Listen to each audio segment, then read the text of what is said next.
지난번 모인 것보다도 이게 좁아서 그런지 굉장히 입체 여지없이 꽉 찬 것 같은 느낌이 듭니다. 장점이네요. 너무 감사하고 얼마나 귀한 날인지 모릅니다. 여러분께서 기도해 주시고 또 하나님께서 저희 기도를 응답해 주셔서 새로운 곳에 이렇게 아름답고 훌륭한 자리를 허락해 주셔서 앞으로 어떻게 하나님께서 인도해 주실지 기대가 많이 됩니다. 옛적 이스라엘의 왕정이 시작되는 이야기를 보고 있습니다. 50이 넘은 제 친구가 최근에 카톡을 보냈는데 말투가 이상해졌더라고요. 승상, 중전 이런 얘기를 했더라고요. 알고 보니까 요즘 인기 있다는 기황후인가요? 그 사극의 말투를 본딴 거라고 하더라고요. TV에서 하는 사극은 재미로 보지만 성경 역사는 재미가 아니고 이미 지나버린 옛날 이야기도 아닙니다. 역사라는 과거를 담고 있긴 하지만 시공을 넘는 하나님의 말씀입니다. 오늘도 우리가 귀 기울여야 할 생명의 소리입니다. 오늘 하나님께서는 사무엘상을 통해서 또 어떤 말씀을 우리에게 주실지 마음과 귀를 열고 함께 찾아가 보도록 하겠습니다. 지난 8장에서 이스라엘 백성들은 사무엘에게 왕을 달라고 요구했었죠. 나이가 들긴 했지만 사무엘이 당시 현직에서 은퇴하지 않은 터라서 백성들의 갑작스러운 요구에 마음이 상해서 하나님을 찾아갔다는 것을 기억을 합니다. 사무엘은 하나님으로부터 충격적인 얘기를 듣죠. 백성들이 너를 싫어하는 게 아니다. 나를 거부하는 것이다. 더 큰 충격은 이런 반란 수준의 백성들의 요구에 대해서 하나님께서 오히려 그들에게 왕을 세워줘라 이렇게 말합니다. 그리고 나서 우리는 잃어버린 암나귀를 찾아 나서는 사무엘을 9장에서 만나게 되지 않습니까? 그 이후 여러 가지 얘기가 있었는데 오늘 11장 말씀 이야기까지 종합해보면 사울의 왕 만들기 3종 세트라고 부를만 합니다. 첫 번째 9장에서 사울은 사적으로 사무엘을 만나서 비밀스럽게 기름 부음을 받았습니다. 아시다시피 기름 부음이란 그 옛날에 왕으로 선택되었다는 대단히 중요한 의식이자 상징입니다. 두 번째 10장에 와서 사울은 세 가지 징조와 함께 이스라엘 백성들 앞에서 세움을 받고 그가 왕 되었음을 확인해 주고 있습니다. 세 번째 오늘 본문 15절을 보니까 다시 한번 사울의 왕됨을 온 백성 앞에서 각인시켜주고 있습니다. 우리는 이런 것을 보면서 왕을 달라는 요구가 하나님께 반기를 드는 행동임에도 불구하고 사울을 왕으로 택한 것은 어쩌면 사울이 특별한 점을 지니고 있기 때문이 아닐까 하는 궁금증이 생기기도 합니다. 지금껏 드러난 이야기에서 사울의 면모를 보면 사울을 묘사하는 단어가 두 개 나오죠. Tall and impressive. 키가 크고 준수했다는 기록 외에는 별 다른 것이 없습니다. 만약 그것이 정말 이유였다면 반복해서 지금 보았듯이 다른 식으로 그의 왕됨을 확인해 줄 필요는 없었을 것입니다. 외모가 좋아서 나쁠 것은 없죠.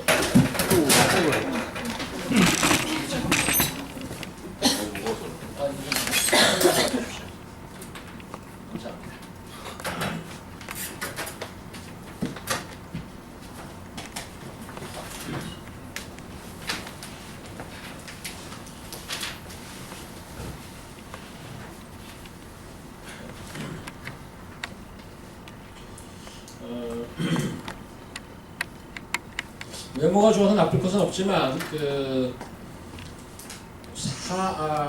얼굴이나 키는 무슨 배우나 운동선수 아니면 남녀 간의 이성 친구를 처음 만날 때 보는 것 아닙니까? 그렇다면 사울이 한 언행 중 외모가 아니라면 그가 한 언행 중에서 왕 될 만한 것이 있었던가 몇 가지를 짚어보면 처음 자신이 사무엘에게로부터 기름 부음을 받았는데 성경은 그 기름 부음 받은 사실을 사울이 다른 사람에게 아무에도 얘기하지 않았다라고 기록하고 있습니다. 다른 경우를 보면 미스바의 온 백성을 낳으라고 해서 공개적으로 자신이 왕 되는 그 제비뽑기를 하지 않습니까? 그 뽑히는 과정에서 그는 몸을 숨겨서 짐짝에 숨었던 것을 저희가 기억합니다. 한나라의 지도자감이라는 그런 행동이라기보다는 걸림돌이 되는 그런 행동들 뿐입니다.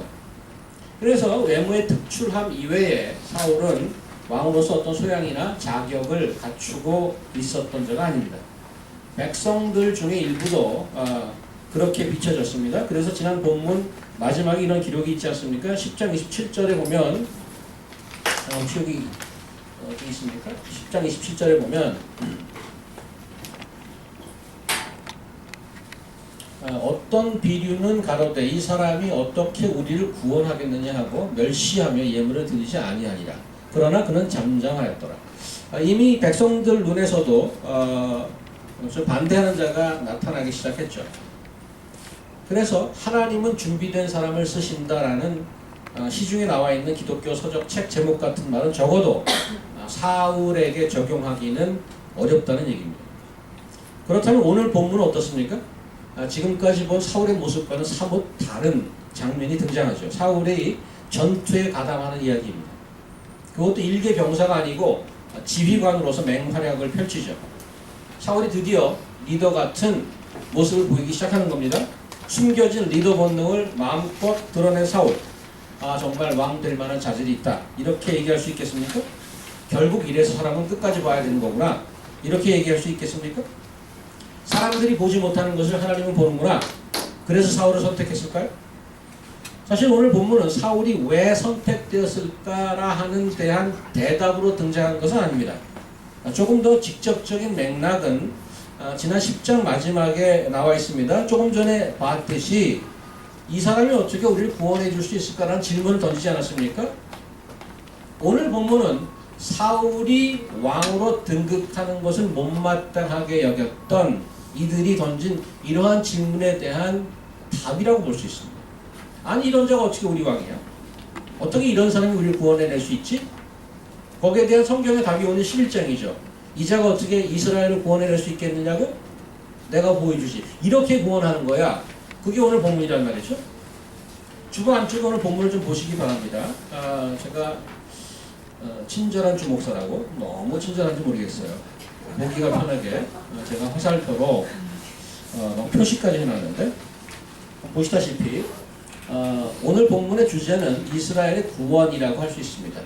본문에 걸쳐서 이렇게 구원이라는 단어가 등장하고 맥락도 잘 맞습니다. 어려움에 빠진 이스라엘이 어떻게 구원받게 되었나를 보여주고 있죠. 사울이 물론 이 오늘 본문에서 주요 인물로 등장하지만 이래서 사울이 왕답다라는 것을 보여주는 것이 아니고 어떻게 왕답지 않은 사울이 이스라엘 구원해낼 수 있게 되었나를 보여주는 것이 오늘 본문의 목적입니다. 4절까지 이야기를 보면 상황은 이스라엘에게 굉장히 절망적이죠. 분위기로 봐서는 길르앗 야베스와 암몬의 싸움은 게임이 안 되는 것 같습니다. 암몬이 뜨자마자 이스라엘이 바로 무릎 꿇죠. 언약을 맺어 주시옵소서. 말이 언약이지 내용은 싹싹 빌면서 목숨만 살려주신다면 우리가 조공 다 바치겠습니다. 이런 겁니다. 암몬의 반응이 어떻습니까? 자식들 진작에 그럴 것이지. 그래 언약 맺자 이러면 좋겠는데 언약을 맺겠다고? 그래 그러면 받아줘야지. 그런데 조건이 있다. 뭔데요? 남자들 다 모여. 오른쪽 눈 빼. 이게 조건이란 말이죠.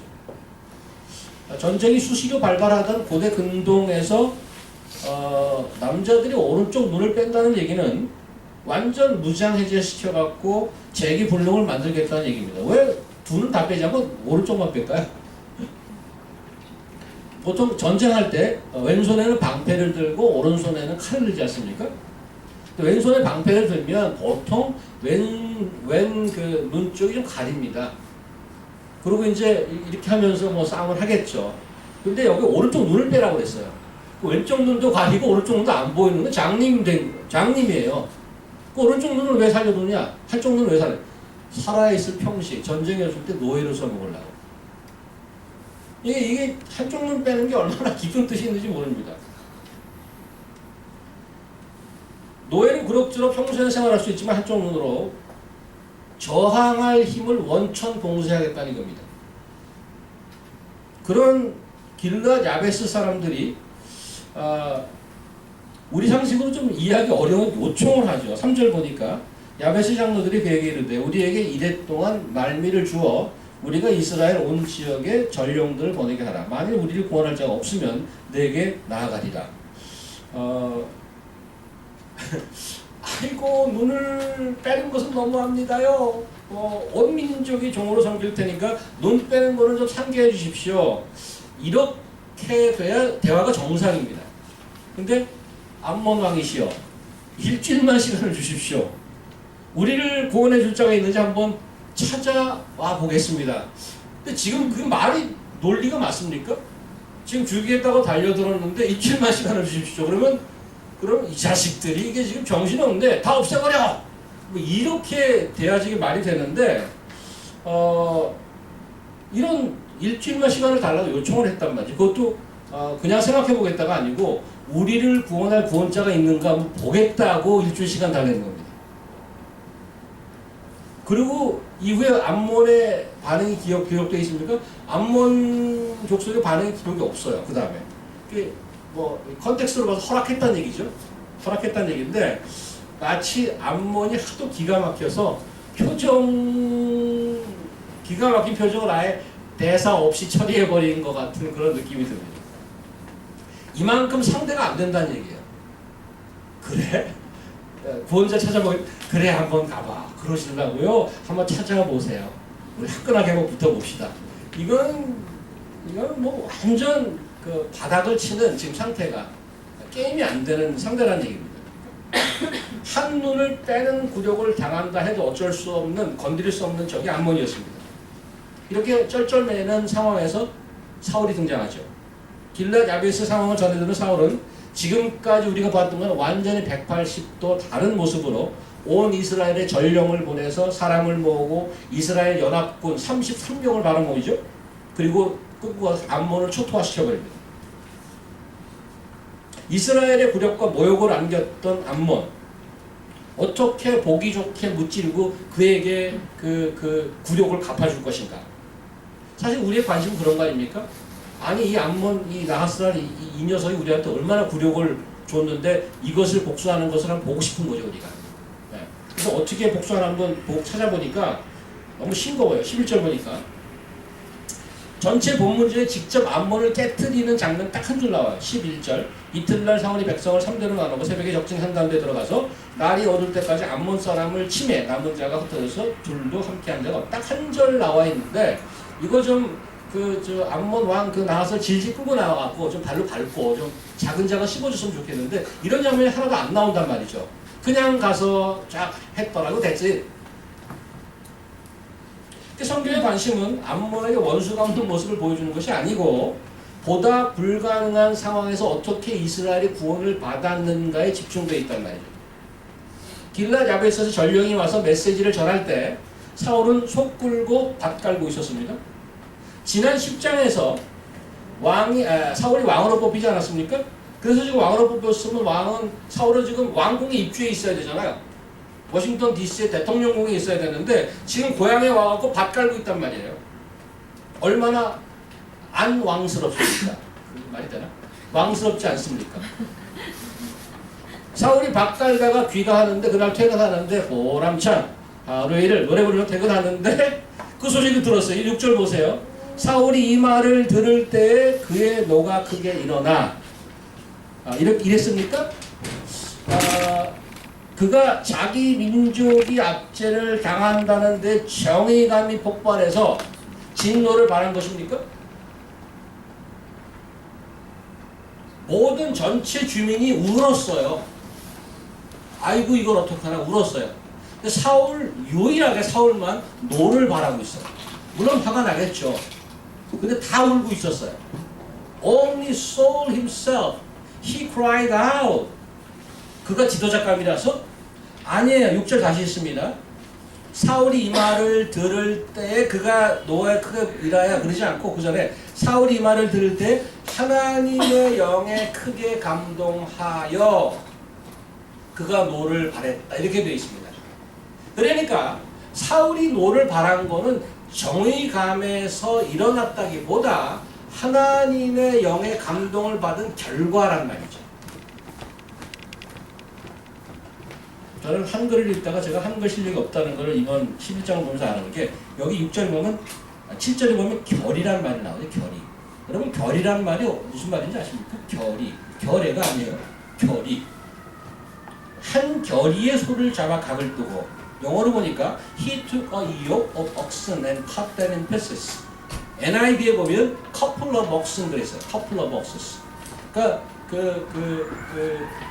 소 두 마리를 결이라고 이렇게 표현했는데 사실 결이라는 그 말 자체는 소 두 마리가 한 세트가 돼서 밭을 가는 거 쟁기 있잖아요. 우리나라 그 옛날 시골 같은 데 보면 소 두 마리가 이 밑에 파는 거예요. 땅 파는 거. 이 쟁기 자체를 결이라고 합니다. 그래서 한 결이 하면 두 마리라는 뜻이 포함되어 있습니다. 한 결이의 소를 잡았다는 얘기는 두 마리를 잡았다는 얘기죠. 9장에서 사울이 처음 등장했을 때 무슨 일로 등장했죠? 그 집에 암나귀 한 마리 잊어먹어서 그거 찾느라고 등장했어요. 근데 오늘 여기서 그러던 사울이 뚜껑이 열리더니 암소 두 마리를 그 자리에서 잡아버려. 이건 완전한 변화죠. 암나귀 하나 찾아갖고 그냥 안달하던 자가 두 마리를 바로 그 자리에 처치해버립니다.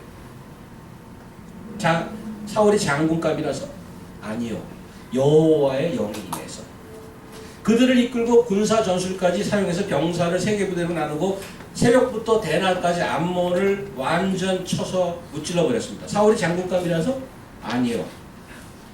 자신을 왕으로 뽑을 때 짐짝에 숨었던 사람입니다. 그래서 오늘 승리가 어떻게 된 건지 스스로 압니다. 13절 보니까 여호와께서 오늘 이스라엘 중에 구원을 베푸셨습니다. 이게 다 무슨 말입니까? 사울의 재발견 이렇게 말할 만합니다. 그런데 사실 방금 보았듯이 사울이 완전히 딴 사람이 된 것은 그가 원래 지도자감이라서 그런 것이 아니고 하나님의 영이 그 뒤에 있었던 것입니다. 이스라엘이 왕정이 되는 시점에서 이스라엘의 왕은 어떤 자가 되어야 하는가가 사실은 본문의 포커스였습니다. That was a big question. What kind of people, what kind of person is to be the king of Israel? 또 오늘 그 답을 주잖아요. 이스라엘 백성들도 사울이 뽑혔을 때 아이고 왜 저런 자가 왕인가? 오늘 답은 뭐예요?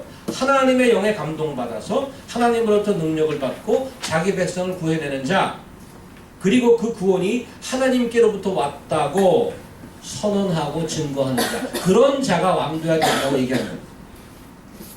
우리가 어디서 기억해야 될 것이 있는데 구원은 try to understand. 구원은 외부에서 온다는 얘기 사실입니다. 성경은 그 구원의 원천이 it comes from, originated from God. 하나님으로부터 온다고 선언합니다. 내 안에 있는 어떤 자질이나 내 속에 있는 어떤 잠재력이 끌어나와서 뭘 하는 게 아니고 하나님으로부터 온다는 얘기입니다. 13절 지금 읽은 사울의 고백이 그것이었고 이 진리가 얼마나 중요한지 알 수 없습니다. 만약 구원의 원천이 우리 밖에 있다면 사실은 we need to look outside. Where is my salvation coming from? 하고 찾아봐야 되는 거죠. 오늘 말씀이 우리에게 주시는 메시지가 뭔가요? 우리는 왕도 아니죠?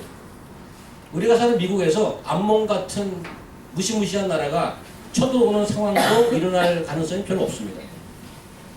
그렇다고 매일 밝은 햇살에 오늘 같은 이 밝은 날에 기분이 업되는 평화스러운 봄날이 계속되는 것도 아닙니다. 이상하게도 암몬이 쳐들어오지 않는데도 불구하고 우리 마음속에는 어쩔 수 없는 불안감, 초조감, 무기력 같은 것이 바다의 파도처럼 들어왔다 나갔다를 반복합니다. 끊임없이. 길르앗 야베스 사람들이 느끼는 것 못지않는 불안감, 긴박함을 늘 안고 살고 있다는 것을 부인할 수 없을 것입니다. 그래서 야베스 사람들처럼 시도 때도 없이 울잖아요. 어떤 때는 눈물을 거두고 그래 이러면 안 되지. 결심하여 환경에 순응하여 세상의 언약을 제시하죠. 타협을 시도하기도 합니다. 그러다가도 또 불안해서 기부하에 전령을 보내듯이 해결책을 찾아 헤매죠. 친구도 찾았다가 술도 한잔 했다가 책방에 가서 미친 듯이 책들을 뒤져보고 책을 20권씩 사다가 읽었다가 그래도 불안해서 성경 아무데나 펴고 어딜까 확 펴고 이거구나 이렇게 읽기도 하고 다 했죠 그렇게.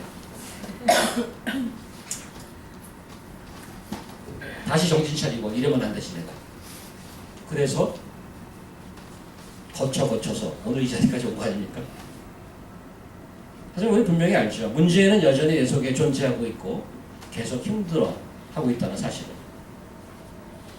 이 퀘션이잖아. 왜 예수를 믿고 신앙이 있는데 참 불안감이 가시지 않을까? 늘 힘들다고 징징거릴까? 포스트 모던이라고 불리는 우리가 살고 있는 현대 사회의 가장 큰 특징 중에 하나는 가치나 의미의 중심이 없다는 얘기예요. 그러니까 메타피직스가 없어요. 일단 마이크로지. 과거에는 종교나 어떤 철학이 인간 삶의 중심을 잡아주는 역할을 했습니다. 지난 시간에 잠시 말씀을 드렸습니다마는 계몽주의와 산업혁명을 거치면서 사람들의 선택의 폭이 넓어지면서 삶이 조각나기 시작합니다. 한 예로 우리는 대가족에서 핵가족으로 가는, 제가 70년대 초등학교 다닐 때, 중학교, 초등학교 다닐 때 핵가족이라는 말 처음 들었어요. 그때 대가족, 할머니, 증조할머니 다 같이 살던, 한옥에서 다 같이 살던 그런 데서 아파트가 생기기 시작하고 이제는 출가하는 거예요. 그래서 핵가족 시대를 사는 세대가 되었어요. 그래서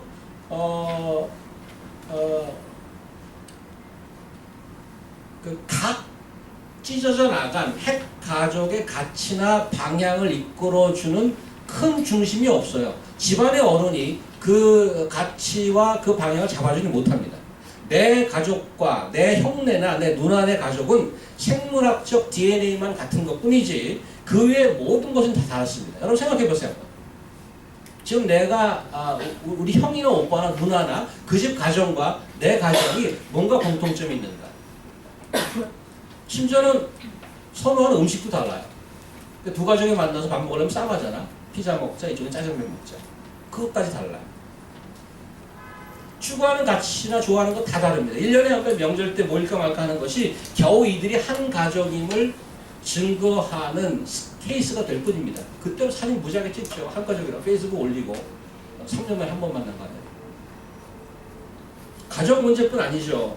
문화, 예술, 경제, 군사, 과학 이런 것들을 다 아우르는 것은 이미 포기하죠. 한 나라는 걸 다 아우를 수 있을 것 같아요. 미국 안에 경제, 문화, 예술 이런 것들을 다 아우르는 어떤 힘이 있을 것 같습니까? 이 다른 분야 전체를 아우르는 중심은 이미 사라진 지 오래고 포기한 지 오래고 각 분야에서 예를 들어 예술 분야를 이끄는 어떤 힘이 있는가 그것도 사라졌습니다. 각 분야별 학분열이 일어나고 있죠. 어떤 학설을 가진 학자 밑에 가느냐가 내가 살아남는 방법입니다. 그 분야에서. 같은 분야에 있더라도 누구 밑에 들어가느냐는 완전 다른 얘기입니다. 최근 불거진 언론에 좀 나오고 있죠. 서울대 성악관 문제는 이러한 중심이 사라진 사회의 비극적인 일면이라고 할 수 있습니다. 한 학교 내, 한 과에 이게 지금 완전히 모래알이에요. 교수가 5명이면 파가 5이야. 10명이면 파가 10명.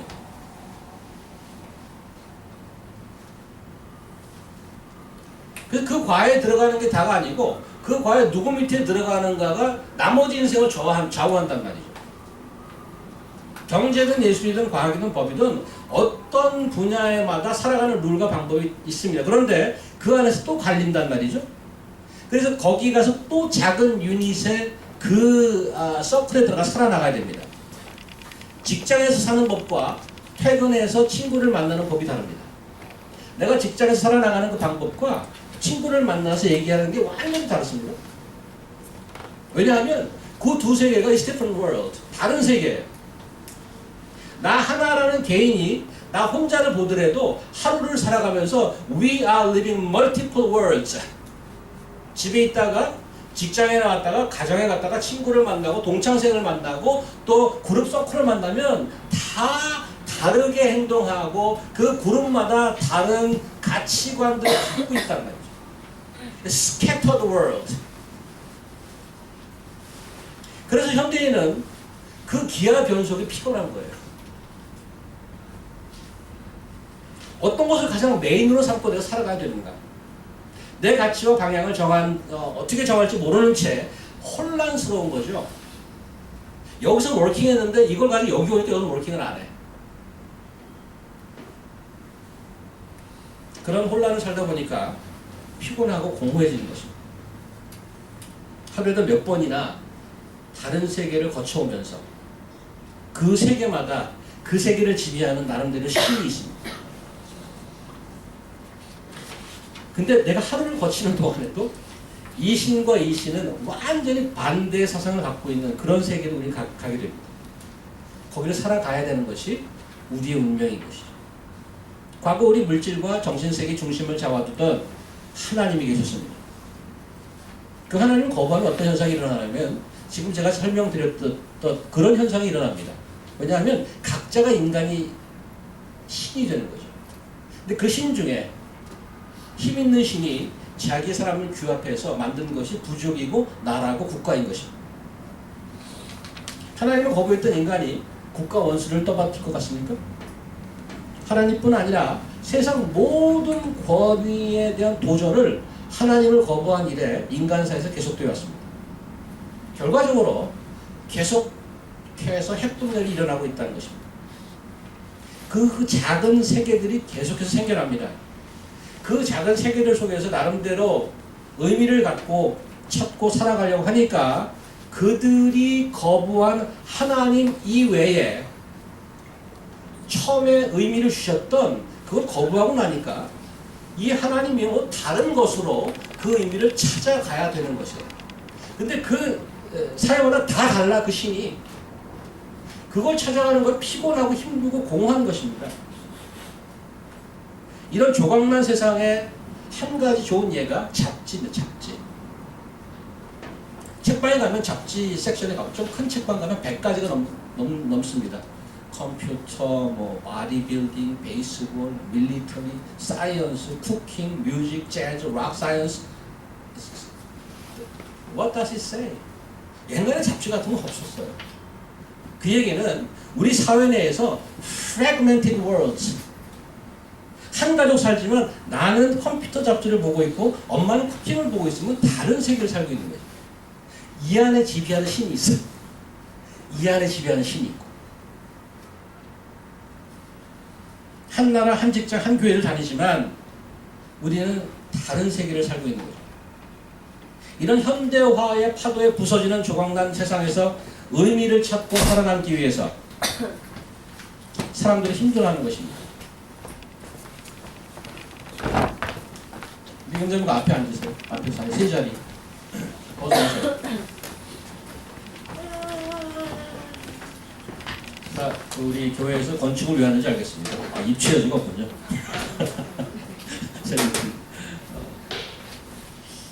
감사합니다. 와주셔서. 잘 찾아오셨습니다. 고생하셨어요.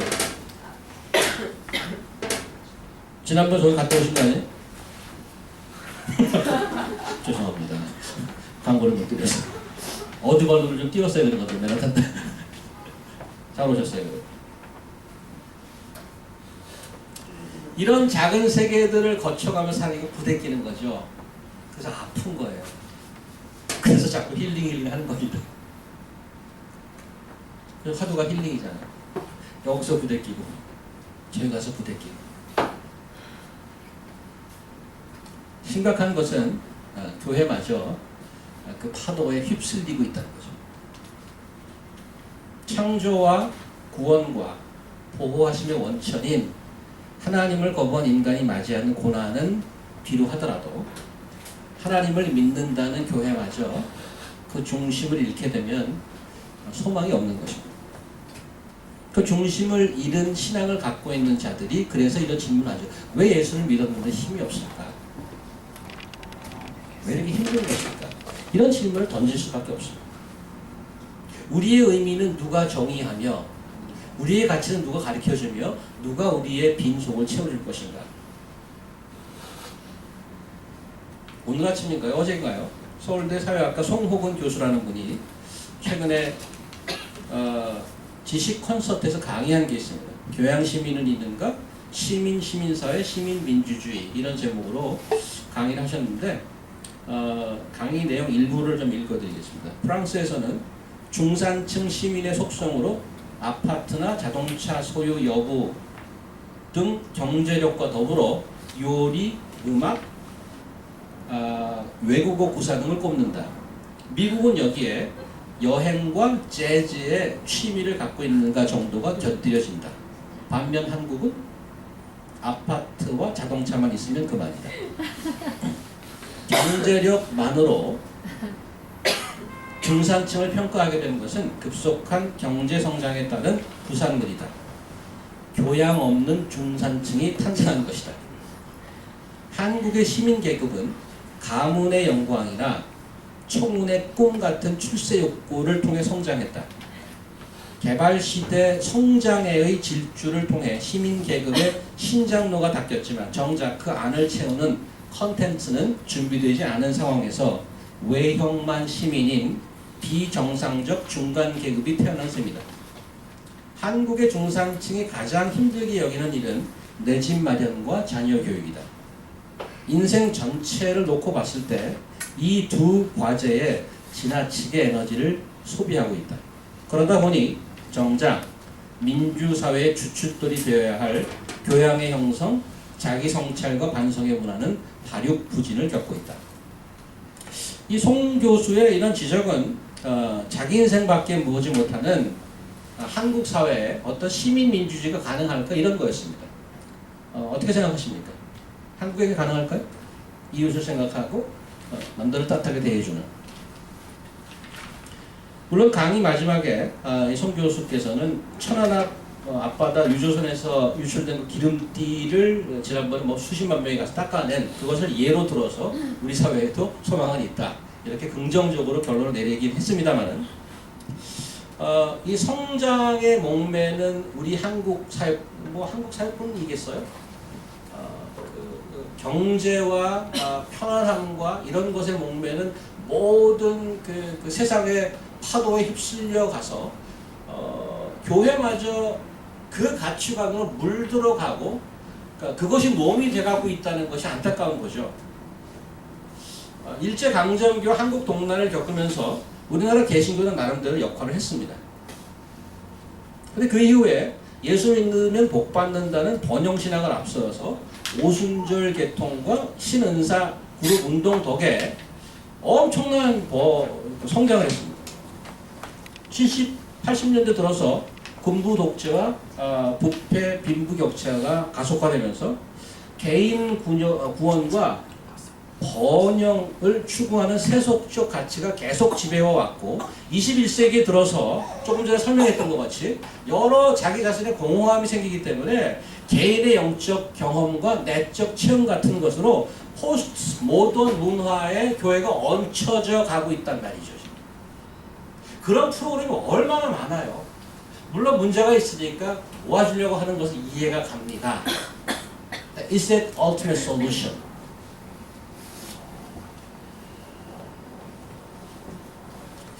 이스라엘이 지난번에 봤던 미스바에서 회개하고 기도할 때 하나님의 능력을 경험했었죠. 당시 급작스럽게 쳐들어왔던 블레셋을 막을 경황도 없고 나가서 싸울 힘도 없었습니다. 혼비백산해하고 사무엘을 붙잡았죠. 기도해 주세요. 사무엘이 기도하죠. 하늘에서 천문과 번개를 내려서 간단하게 게임이 끝나버렸습니다. 나가서 기도하다가 갑자기 게임이 끝나서 이스라엘은 가서 그냥 뒤청소했어요. 와 소리 지르면서 가니까 다 죽어있어. 다 죽어있어. 그리고 그들은 고백했죠. 에베네zer 하나님께서 여기까지 도우셨다. 길랏 야베스의 상황도 비슷하게 갈 수도 있었습니다. 미스바 때처럼 기도할 수 있었죠. 그런데 그들은 기도하지 않았고 기브아라는 데로 도움을 전령을 보내서 도움을 요청했습니다. 하나님보다는 내부에서 해결책을 찾으려고 한 거죠.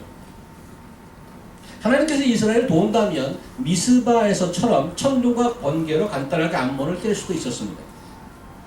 그런데 이상하게도 이번에는 사울을 선택하더란 말이죠. 왕을 선택하는 왕을 달라는 이스라엘은 계속해서 하나님 얘기하시기를 나를 거부하는 것이라고 얘기하지만 이번에 하나님은 사울을 선택하기로 했단 말이죠. 왜? 하나님 왜 여기서 초자연적인 힘을 써서 암몬을 깨뜨리지 않고 사울이라는 에이전트를 사용했을까? 오늘 본문을 봐서는 그를 증인으로 삼은 것입니다. 자연이 하나님의 영광을 나타냅니다. 성경에서 그걸 얘기하고 있죠. 로마서에 자연을 보면 하늘에 온 시편 기자들이 다 하나님의 영광. 일반 사람들 믿지 않습니다. 자연이지, 빅뱅이지. 아무리 기적이 일어나면 야 이거 저 자연 재해라고 그러죠.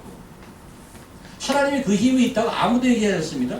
사람들은 기적을 좋아하지만 그 기적으로 하여금 사람들이 하나님을 믿는 신앙으로 연결되지 않습니다. 하나님께서는 그래서 큰 경륜이 있었겠지만 이번 사울을 통해서 사람을 택하는 예를 보여주고 있습니다. 하나님께서는 그의 종들로 하여금 구원이 어디로부터 왔다는 것을 증거하는 것으로 하나님이 정말 계시고 하나님 나라가 진짜임을 선포케 하셨습니다.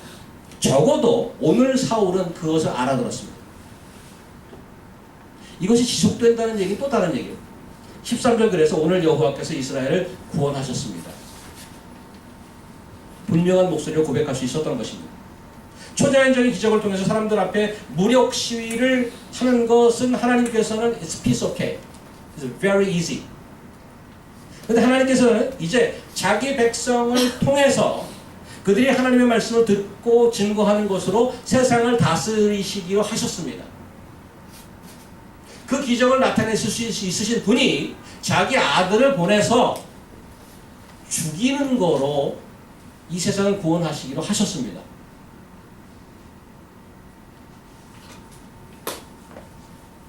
사랑하는 복음으로 하나 되는 성도 여러분, 여러분이 힘겨워하는 현실을 제가 모르는 바 아닙니다. 저도 여러분 못지않게 힘듭니다. 우리 내에서 해결책 없습니다. 내 속에 만들어 놓은 문화적 예술을 가지고 이 땅에서 벌어지는 현상과 문제들을 해결할 수 없습니다. 종교가 만들어낸 내 속을 채우는 신은 종교 상품일 뿐입니다.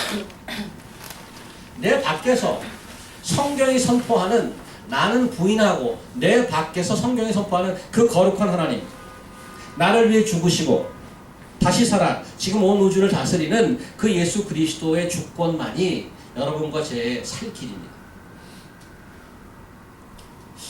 저는 이 문제를 작지만 우리 교회에서 치열하게 고민하고 부딪혀야 한다고 믿습니다. 행사 한 번과 기도회 한 번으로 해결되지 않습니다. 2000년간 스트럭을 했습니다. 많은 기독교 문화가 명멸했습니다. 지금도 마찬가지. 예수님 50대까지 그럴 것입니다. 지금 우리가 살고 있는 이 문화는 설명드렸습니다마는 교회가 흔들리고 있습니다. 원래 교회가 잡아야 될 진리가 무엇인지가 흔들리고 있다. 근데 그것이 당연하게 여기십니다. 똑같은 랭귀지를 쓰고 똑같은 모양을 갖추고 있습니다. 그 내용을 뚜껑을 열어보면 다른 가치를 얘기하는 것과 다름이 없습니다. 거룩함이란 다름 아니겠습니까? 여러분과 제가 지금 사무엘상을 보면 그 옛날 얘기를 하면서 하는 얘기지만 성경 곳곳에 무엇을 잡고 찾아가야 되는지를 분명히 적어놓고 계속해서 간섭하시고 나 같은 사람을 통해서 또 성령님을 통해서 우리에게 일깨워 주십니다. 거기에 정신을 차리셔야 됩니다. 여러분과 제가 이 맨하탄에서 우리의 이런 모임을 통해서 그것을 찾아갈 수 있다면, 그거를 붙들 수 있다면 기름띠를 제거해서 소망이 있는 것이 아니고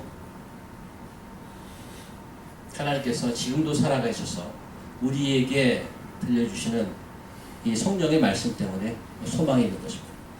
여러분과 제가 그 길로 한 걸음씩 이 문화의 파도에 쏠리지 말고 그 길로 한 걸음씩 거슬러서 가서 하나님이 기뻐하시는 교회로 우뚝 설 수 있기를 주의 이름으로 축원드립니다. 기도하겠습니다. 하나님 감사합니다. 오늘 사울을 통해서 하나님이 어떻게 세상을 다스려야 될지를 보았습니다.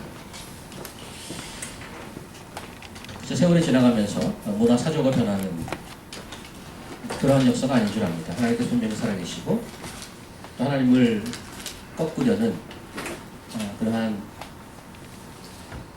나쁜 영의 세력이 분명히 살아있음을 저희가 압니다.